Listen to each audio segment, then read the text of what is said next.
वहाँ से मैं जाऊँगा एक नई कंट्री नंबर 11 जॉर्जिया। इमिग्रेशन कैसा होगा देखना है, क्योंकि बहुत सारे मैंने रिपोर्ट्स पर देखे कि जॉर्जियन वाले इमिग्रेशन में बहुत प्रॉब्लम क्रिएट करते हैं। तो मेरा इमिग्रेशन में कोई इशू नहीं हुआ। बहुत सारे लोग बोलते हैं इमिग्रेशन में इशू होता है, ऐसा कुछ नहीं हुआ।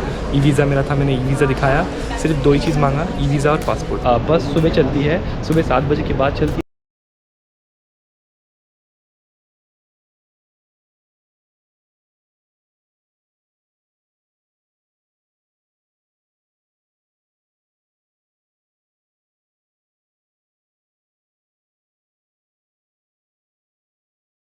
Hello everyone, welcome to my new blog. मैं आपका दोस्त संजय ठाकुर फिर से आ गया आपके पास एक नए ब्लॉग के साथ। और इस वक्त मैं हूँ मुंबई छत्रपति शिवाजी महाराज इंटरनेशनल एयरपोर्ट पे। और आप देख सकते हो यहाँ पे पूरा एयरपोर्ट है, बहुत बिजी दिख रहा है। और मेरी फ़्लाइट है आज 3:35 की टू दिल्ली। एंड देन वहाँ से मैं जाऊँगा एक नई कंट्री नंबर 11 जॉर्जिया जा रहा हूँ। यस, मैं अज़रबैजान के बाद अब ये मैंने नेपाल ट्रैवल किया था, और नेपाल के बाद डायरेक्ट अब जा रहा हूँ मैं जॉर्जिया। और भी कंट्रीज़ जाऊँगा, लेट्स सी वीज़ास आता है कि नहीं आता है। वीज़ास मैंने अप्लाई किए हैं एंड देखते हैं, अगर वीज़ा मिल गए तो मैं आपको और भी कंट्रीज़ दिखाऊंगा। 12 दिन का टूर होने वाला है, पूरा ट्रिप होने वाला है, ये काफ़ी एक्साइटिंग होगा। तो स्टे ट्यून, मैं अंदर जाता हूँ। मुझे लेट हो गया है, 2:10 हो गए हैं और 3:30 की मेरी फ़्लाइट है, तो मुझे फटाफट जाना चाहिए अंदर, अदरवाइज़ मेरा मिस हो जाएगा। बोर्डिंग पास मिल गए, मुझे टाइम पे आ गया था मैं। एंड अब मैं जा रहा हूँ फिलहाल सिक्योरिटी चेक एंड देन उसके बाद इमिग्रेशन। और आप देख सकते हो कितना मस्त बना है मुंबई एयरपोर्ट को। सामने फिश पॉन्ड भी है, और यहाँ पे आप देखोगे ग्रीन से। एंड देन यहाँ पे बहुत सारे प्लेन्स हैं जो कुछ उसमें से उड़ रहे हैं, कुछ लैंड कर रहे हैं। और सामने मुझे इंडिगो का प्लेन दिख रहा है जिसमें मुझे जाना है, तो इंडिगो पकड़ रहा हूँ इस बार मैं बहुत दिनों बाद। देखते कैसा होता है सफ़र। ओके, तो फिलहाल मैं फूड कोर्ट पे बैठा हूँ। तो इमिग्रेशन यहाँ से नहीं होगा, बिकॉज हम लोग की पहली फ़्लाइट हम लोग नहीं, एक्चुअली इस बार सिर्फ मैं अकेला हूँ। And this is one of my solo trips you can say, जिसमें मैं जा रहा हूँ एक नई कंट्री एक्सप्लोर करने के लिए। तो काफ़ी एक्साइटेड हूँ, और थोड़ा सा है कि कोई नहीं है साथ में, अकेला हूँ एकदम से। बट ठीक है, फिर भी कभी कभी कुछ चीज़ें अकेले ही करनी पड़ती है। तो यहाँ पर मैं बैठा हूँ फूड कोर्ट में, और यहाँ पे मेरी जो फ़्लाइट है अभी नेक्स्ट फर्स्ट फ़्लाइट जो है वो है मुंबई से New Delhi. And then second flight है न्यू दिल्ली से टिब्लिसी।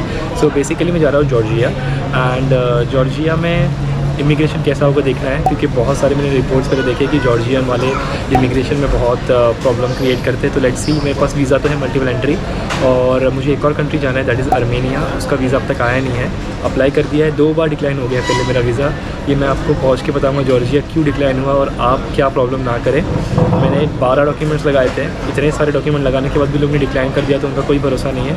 आर्मेनिया का वीज़ा का थोड़ा सा प्रॉब्लम चल रहा है, पर जॉर्जिया के वीज़ा में भी मैंने लगाया था, वो लोग ने ऑलमोस्ट 10 दिन लिए, बट देन उन लोग ने वीज़ा दिया मुझे, तो और वो भी मल्टीपल एंट्री दिया, तो एक अच्छी बात है। तो जॉर्जिया में आपको जॉर्जिया के बारे में थोड़ा बताता हूँ मैं। जॉर्जिया जो है उसकी करेंसी है लारी, और एक लारी होता है 32 इंडियन रुपीज़। एंड देन वहाँ पे जो लैंग्वेज बोली जाती है वो जॉर्जियन है। एंड उनकी लैंग्वेज थोड़ी सी अलग होती है। स्क्रिप्ट देखो, मैं यहाँ पे डाल दूँगा, काफ़ी अलग से स्क्रिप्ट है उनकी। जॉर्जिया जो है वो अज़रबैजान और आर्मेनिया दोनों की बॉर्डर करता है, और रशिया के ऊपर से बॉर्डर करता है। एंड देन लेफ्ट में जो सी है उसके आगे टर्की आता है। तो वापस से मैं उसी रीजन में जा रहा हूँ। तो मैंने कैसे वीज़ा अप्लाई किया, जॉर्जिया का वीज़ा आपको कैसे मिल सकता है। ई वीज़ा अवेलेबल है इंडियंस के लिए, पर जल्दी मिलता नहीं है। मैंने देखा है 90% लोगों का रिजेक्ट होता है। तो काफ़ी अच्छी किस्मत थी, और वीज़ा फ़ीस भी बहुत हाई है यार। रिजेक्ट होगा तो आपको कोई वीज़ा फ़ीस वापस नहीं मिलेगी। तो वीज़ा फ़ीस कुछ $37 है, $20 है जॉर्जिया वीज़ा के। एंड DU का वेरिफिकेशन करना पड़ता है उसके लिए, जिसका हम लोग को $15 देना पड़ता है, और दोनों में $1 का कमीशन होता है। तो मे बी मैं आपको ये जॉर्जिया पहुँच के बताऊँगा अच्छे से कि वीज़ा कैसे अप्लाई करें आप। आज थोड़ा मैं जल्दी में हूँ, एंड टाइम में चेक करता हूँ टाइम कितना हो गया। बेसिकली टाइम हो रहा है 3 बज गए हैं, और मेरी 3:35 की फ़्लाइट है, तो मुझे जल्दी जाना चाहिए, बिकॉज फिर गेट क्लोज़ हो जाएगा 25 minutes prior to the flight. आपसे बात करने के लिए मैं रुक गया था यहाँ पे फूड कोर्ट में, और लोग इधर इंडिगो का बोर्डिंग कर रहे हैं। आप देख सकते हो सामने वहाँ पे लोग इंडिगो का बोर्डिंग कर रहे हैं। एंड देन ये टर्मिनल के पास बहुत सारे एयर इंडिया के और इंडिगो के प्लेन से मुझे दिख रहे हैं, और एक विस्तारा का दिख रहा है मुझे। चलो चलते हैं, फिर आपसे मैं और बात करता हूँ चल के आगे। चलते हैं। फ़्लाइट आपको पता है इंडिगो का एक्सपीरियंस मैंने बहुत बार शेयर किया है, तो मैं आपको बता दूँगा एक्सपीरियंस कैसा होता है। कुछ नहीं मिलने वाला, ना एंटरटेनमेंट होगा, ना खाना होगा, ना कुछ भी नहीं। मतलब बेसिक सा एक फ़्लाइट है इंडिगो का, बस मुझे मुंबई से दिल्ली पहुँचाएगा 2 घंटे में। 8:45 के पास हूँ, और यहाँ पे इंडिगो की फ़्लाइट लेट हो चुकी है। मेरा एक्चुअल फ़्लाइट का टाइमिंग था 3:35, और अभी 3:40 हो चुके हैं। अब तक बोर्डिंग भी शुरू नहीं हुआ है। एक्चुअली बोर्डिंग शुरू हुआ है, पर बहुत लेट हो रहा है। ओके, तो मैंने बहुत इन्फॉर्मेशन आपको दे दिया। तो उसके बाद फिर मैं वहाँ से निकल गया और निकल के आ गया इंडिगो। और इंडिगो पकड़ने के लिए बस में से आना पड़ता है, यहाँ पे वैसे चढ़ना पड़ता है बिकॉज ये डोमेस्टिक प्लेन है, यहाँ से दिल्ली जाएगा, तो डायरेक्ट कनेक्ट नहीं किया है। और मैं यही बता रहा था इसमें कि ये प्लेन में जाने वाला हूँ, मैंने कट कर दिया बिकॉज बहुत ही ज़्यादा वॉइस आ रही थी प्लेन की। एंड देन फिर मैं यहाँ पर लाइन लगाया और चढ़ गया। एंड देन आज मुझे विंडो सीट मिल गई है, तो मस्त फिर मेरा टेक ऑफ हो गया। आप देख सकते हो नीचे पूरा मुंबई है, और ये सामने जो मैंने वीडियो लिया था मोबाइल से पूरे मुंबई का, ये रील, इसका एक मैंने रील बनाया था जो कि वायरल हो गया था। 8 मिलियन व्यूज़ है उस पर, और आप सामने देख सकते हो कितना मस्त लग रहा है। पूरा का पूरा स्काई आ गया। फिर बताता हूँ मैं आपको, नॉर्मल सा इंडिगो का एयरबस है, ये सामने ट्रे टेबल है, आप देख सकते हो नॉर्मल सा है, काफ़ी कुछ ऐसा इंटरेस्टिंग तो है नहीं इसमें। एंड देन फिर सामने स्पेस है जहाँ पे मैंने अपने दोनों फ़ोन्स रखे हैं। लेग स्पेस थोड़ा कम है बट ठीक है, अब क्या कर सकते हैं, एडजस्ट करना पड़ेगा। बट ठीक ठाक सा, ये इतना बेकार भी नहीं है, इतना अच्छा भी नहीं है बोल सकता हूँ मैं। एंड देन बेस्ट है ये व्यू जो मुझे मिल रहा है सामने, और शाम की फ़्लाइट है तो व्यू तो अच्छा आएगा ही। एंड देन इसके बाद फिर मैंने खाना ले लिया था, एंड मैंने मैकडी से ले ही लिया था पहले ही, तो मैंने खाना ले लिया था, फ्राइज़ ले लिया था, एंड साथ साथ में मैंने रोल लिया था, रैप बोल सकते हैं आप जिसको। एंड देन थोड़ा सा एक्स्ट्रा केचप ले लिया था मैंने। एंड देन सामने आप देख सकते हो बादल है, बहुत सारे बादल, काफ़ी सही लग रहा था। मतलब ये one of the best flight थी मुंबई टू दिल्ली, बिकॉज यहाँ पे आप देखोगे तो बादलों की पूरी बौछार आ गई है, और आपको तो पता है बादल मुझे बहुत पसंद है। देन इसके बाद थोड़ा सा सो गया मैं बीच में, आई गेस थोड़ा सा 10-15 मिनट का नैप लिया। एंड देन उसके बाद मैं देखा तो फिर दिल्ली पहुँच गया। आप देख सकते हैं नीचे पूरा का पूरा रिवर बह रहा है दिल्ली का, एंड ये दिल्ली की सिटी आप सामने देख सकते हो। दिल्ली के घरों के ऊपर से मैं उड़ रहा हूँ, एंड ये हो रही है अपना लैंडिंग, जो कि बहुत ही स्मूथ थी, अच्छे से हो गई। उसके बाद फिर मैं नीचे आ गया, वापस से बस में बैठना पड़ा, बस में बैठ के फिर मैं आ गया वापस से दिल्ली एयरपोर्ट। एंड प्रॉब्लम ये है टर्मिनल चेंज करना पड़ता है, शायद टर्मिनल 1 से 3 या 3 से 1 ऐसा मैं गया था। एंड थोड़ा सा फॉग हो गया है मेरे पूरे माइक पे, तो फॉग क्लियर करके फिर मैं आपसे करता हूँ थोड़ी बात। ओके, तो मैं न्यू दिल्ली एयरपोर्ट पे आ चुका हूँ, और प्रॉब्लम ये है कि मैं बहुत लेट हो गया। फर्स्ट फ्लाइट जो थी मेरी मुंबई की थोड़ी लेट हो गई थी। मैंने सोचा था अच्छे से 2 घंटे का लेओवर है तो आराम करूँगा, थोड़ा सा 2-2.5 घंटे का लेओवर था। अब देखना पड़ रहा है कि 7:35 हो गया है मेरा, 8:10 का फ़्लाइट है because of the first flight from Mumbai to Delhi, वो जो लेट हो गई उसकी वजह से। और इमिग्रेशन में भी मुझे थोड़ा टाइम लग गया बिकॉज एक ही काउंटर ओपन था। तो चलो चलते, अब देखते हैं कैसा होता है अपना सफ़र आगे का, बिकॉज मुझे जाना है गेट 20A पे, जहाँ पे मेरी फ़्लाइट आएगी इंडिगो की from New Delhi to Tbilisi Georgia. तो वीज़ा आ गया, और अच्छी बात यह है, अपडेट ये है कि अर्मेनिया का वीज़ा भी मेरा आ चुका है, जो कि नहीं आया था। मैंने 2 बार अप्लाई किया था, 2 बार डिक्लाइन हुआ था, और 3rd टाइम आ गया था। अभी मैंने अप्लाई किया, तो ये एजेंट किया मैं उसका डिटेल मैं आपको चल के बताऊंगा येरवान में। और फिर मैं देखने लग गया मेरा जो तिबलिसी की नेक्स्ट फ़्लाइट है जॉर्जिया के लिए, वो कहाँ मिलेगी। एंड ड्यूटी फ्री के एरिया से मैं गुजर रहा हूँ। काफ़ी अच्छा है दिल्ली एयरपोर्ट, मस्त है। मुंबई भी बहुत मस्त है, और दिल्ली, ये दोनों एयरपोर्ट मुझे बहुत अच्छे लगते हैं। ये तो सब लोगों ने बोर्ड कर लिया है, और मैं लास्ट बोर्ड करने के लिए, मेरे पास सिर्फ 2-4 लोग बचे हैं। और एंड टाइम चेक करता हूँ मैं। प्रॉब्लम ये है कि यहाँ पे अभी 8 बज गया है, 8:10 का प्लेन है ये, और 8 बजे मैं जा रहा हूँ अंदर। अभी भी चल के जाना है थोड़ा सा आगे। इंडिगो थोड़ा लेट होता ही है। अब मुझे थोड़ा सा पैसे ट्रांसफ़र करने मेरे नियो के अकाउंट में, नियो ग्लोबल के क्रेडिट कार्ड जो है, और सो दैट मैं उधर वहाँ पे यूज़ कर पाऊँ इजीली। चलो चलता हूँ मैं फ़्लाइट में, और फिर आपको वहाँ जाके बताता हूँ कि जॉर्जिया का इमिग्रेशन कैसा होता है। तो जो न्यू दिल्ली से फ़्लाइट है जॉर्जिया की तिबलिसी की, ये 5 घंटे लगाती है, 5-5.5 घंटे। तो होप सो चलो जल्दी पहुँच जाए। फिर अभी नींद थोड़ी आ रही है मुझे, तो मैं जाके थोड़ा सो जाऊँगा। देन फिर मैं फ़्लाइट का वेट कर रहा था, बोर्डिंग का। बोर्डिंग करने के बाद मैंने ये दाल चावल वाला मील ले लिया था इंडिगो से, थोड़ा पैसे दे दिए थे मैंने इनको। तो इसमें मैजिक दाल चावल है, 8 मिनट रखना है, उसके बाद आपको दाल चावल मिल जाएगा। मम्मी के हाथ का टेस्ट तो नहीं है इसमें, और एक्सपेक्ट भी मत करो आप, क्योंकि ये स्टोर्ड फूड है। बट ठीक है, अभी स्टोर फूड तो है, बट भूख लग रही थी तो क्या करेंगे, जूस भी देते हैं लोग फ्री में। और सामने आप देख सकते हो मैंने मेरे दूसरे फ़ोन को एज एन एंटरटेनमेंट सिस्टम लगा दिया। एंड बाद में पहुँच गया मैं जॉर्जिया। आप देख सकते हो ये है जॉर्जिया के तिबलिसी का एयरपोर्ट। एंड देन मैंने पैसे निकालने का ट्राई किया था ATM से आते ही, बट निकल नहीं रहा था। कुछ तो शायद इश्यू हो गया था नियो के कार्ड में, जिसके बारे में मैं आपको बताता हूँ थोड़ी देर में। और फिर मिनिमम मैंने सोचा चल 100 निकाल के देता हूँ, 100 लारी। तो मैंने 100 लारी निकाल दी और आ गया, and I was happy. Okay, तो मैं पहुंच चुका हूँ जॉर्जिया में। एंड जॉर्जिया के हिसाब से टाइम हो रहा है 12:30।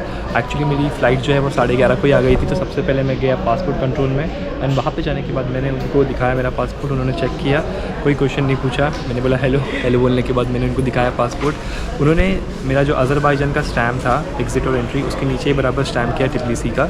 थोड़ा रुका था, पता नहीं कुछ तो फ़ोन में कर रहे थे वो, पर क्वेश्चन कुछ नहीं पूछा।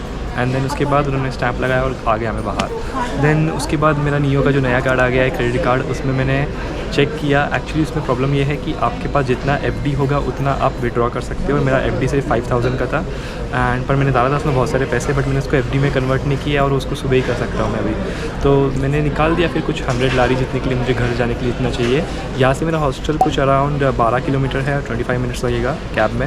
मैंने बोल्ट ऐप पे चेक किया है, बहुत देर से मैं ट्राई कर रहा हूँ बोल्ट ऐप पे करने का, बट बोल्ट ऐप पे हो नहीं रहा है, कुछ तो प्रॉब्लम है आई गेस। तो मैं आपको बताता हूँ यहाँ पे आपको अगर सिम कार्ड चाहिए तो कौन सा सिम कार्ड अच्छा रहेगा। देख सकते हो सामने जो सिम कार्ड है मक्ती, इसका सिम कार्ड बहुत अच्छा है। आप मक्ती का सिम कार्ड ले सकते हो, यहाँ पे फ्री सिम कार्ड मिल रहा है, बट प्लान बहुत महंगे हैं यहाँ पे।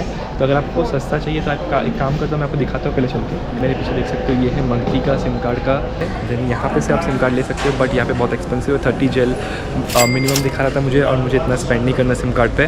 तो मैं कल सिटी में लेके जाऊँगा आपको, ओल्ड टिब्लिसी में ही मेरा हॉस्टल है, तो वहाँ से हम लोग लेंगे सिम कार्ड। उससे ट्राई कर रहा हूँ बोल्ट ऐप पे, पर बोल्ट ऐप पे बुकिंग नहीं हो रही है, तो मैं ट्राई करता हूँ वापस से एक बार। और काफ़ी छोटा सा एयरपोर्ट है टिब्लिसी का, इतना कुछ बड़ा नहीं है, बट अच्छा एकदम सॉर्टेड है। पासपोर्ट मेरा इमिग्रेशन में कोई इशू नहीं हुआ। बहुत सारे लोग बोलते हैं इमिग्रेशन में इशू होता है, ऐसा कुछ नहीं हुआ।